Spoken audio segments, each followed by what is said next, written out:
Welcome to the Genius Factory. Enjoy the video. In this video, I will explain the Meta Quest 2. Setting up your new Meta Quest 2 is a breeze, taking just a few minutes with your smartphone and a Meta account.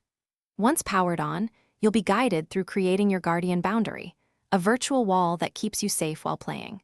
This ensures you have a clear, protected space to enjoy your virtual adventures without bumping into anything in your physical environment. It's designed for ease of use right out of the box. The Meta Quest 2 delivers impressive performance thanks to its powerful Snapdragon XR2 processor. This allows for smooth gameplay and responsive interactions across a wide range of applications.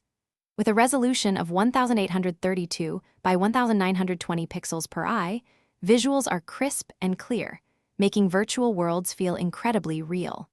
You can also switch between various refresh rates, up to 120 Hz, for an even smoother experience.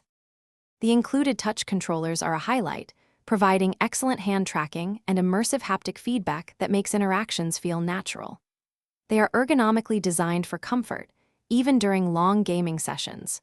The headset itself features an adjustable head strap and 3 interpupillary distance settings at 58, 63, and 68 millimeters, allowing you to customize the fit for optimal visual clarity and comfort. This ensures a personalized and enjoyable virtual reality experience for many users. The Meta Quest 2 boasts an extensive and growing content library, offering hundreds of games, fitness applications, and social experiences. Beyond standalone use, you can also connect it to a compatible PC via link cable or AirLink for access to an even broader range of high-fidelity virtual reality titles. With continuous software updates, the headset consistently improves, adding new features and refining existing ones, making it a fantastic value for anyone looking to dive into virtual reality. Thanks for watching. If you found this helpful, don't forget to like and subscribe.